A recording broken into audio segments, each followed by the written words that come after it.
Hello everyone, and welcome back to the channel. In today's video, we're going to dive into my current Alch and Go tree setup for Path of Exile. I will be breaking down the specific nodes I've invested into and explain how they help me maximize my currency generation and crafting potential. Let's start with the key investments I've made. Scarabs. I've invested into Scarabs, which provide a lot of flexibility. I can either sell them directly for profit or use them in my maps at a later point to enhance the rewards that I get. Expedition. This is a fantastic choice for both crafting and currency generation in my opinion. Not only can I craft powerful items through rock and sell them at a later point, but Expedition also offers a steady flow of currency in the form of logbooks and Attribution. I've also allocated points into Harvest. It's one of the best options for item crafting, giving me a chance to improve my gear significantly and even sell crafted items for a nice profit. If you do not like Harvest, you can swap to Harbingers or Strongboxes, whatever floats your boat. Another important part of my strategy is the Eater of Worlds. These nodes help increase my map quantity, give me Eldritch Ichor, and of course we are always on the lookout for these juicy divine altars. I got one so far, so this can really boost my currency per map. Finally, I've invested in Delirium for those valuable cluster jewels. Cluster jewels can be game changers for character builds and they are always in demand, making them a solid investment. So let me quickly go over nodes. For Scarabs, I took Skittering Swarms, Remarkable Relics, Skittering Champion. I also took these nodes here, Devoted Carapaces, Harrowing Carapaces, and Trapping Carapaces, Amplified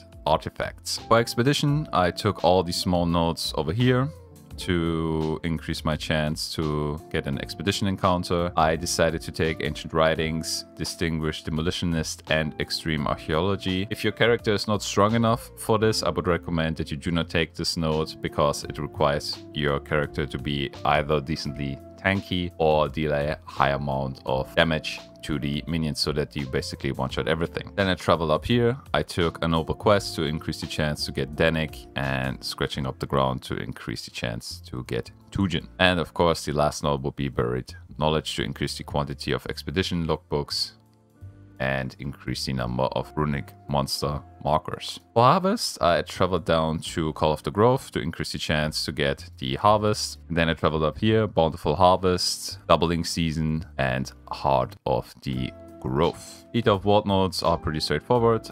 The Shadow of Hunger, Rampant Grove, and Eldritch Gaze. And for Delirium, we are not quite guaranteeing Delirium. Yeah, Delirium has a 76% chance to spawn. If you have more points at your disposal, you can increase the chance even more, but currently these are the Atlas points that I have at my disposal, so that which you seek to increase the chance to get a Mirror of Delirium. And then I took some small nodes over here to increase the chance even more. The mechanics that I decided to roll away are Heist, Light, Ritual, Legion, Abysses, and Breaches. Simple reason for that is I did not want to get the Scarabs from these mechanics. I tried to focus on getting Scarabs that have actual value. This is also the reason why I have points invested into these nodes. But yeah, this is pretty much the Atlas tree. I will post the Atlas tree in the description box below if you want to follow along. But let me show you an actual run to give you a rough idea on how a run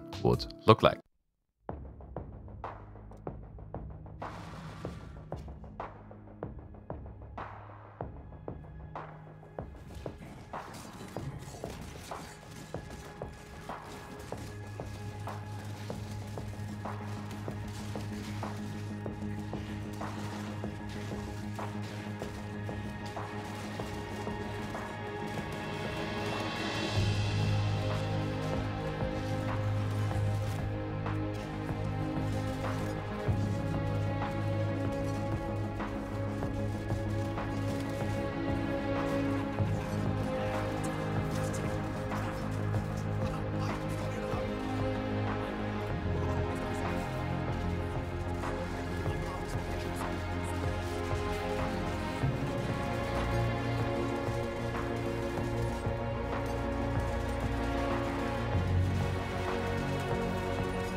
Alright, this is the loot that I got. As you can see here, a couple of Scarabs, some maps, life force, regular currency, some unveil rares.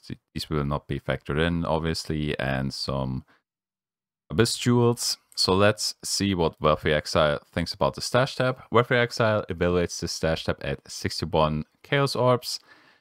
I don't know why it thinks that I have an Ancient Orb in here, but I don't. And yeah, I'm pretty happy with the results. Overall, I think this is a pretty good run, and this could be considered the average that you can expect from a run like this. Because as you could see, we didn't get a Cluster Jewel from Delirium, we didn't get any logbooks from Rock, and we didn't get any crazy altars or something. Just a good, solid 2 Scarabs, some life force, some map drops, and some regular currency. Alright, I hope you guys liked this video. If you did, please leave a like and subscribe. It would help out the channel. And if you have some additional questions or some tips, leave them in the comments below. Wish you guys a great day, and I hope to see you in the next video. Goodbye.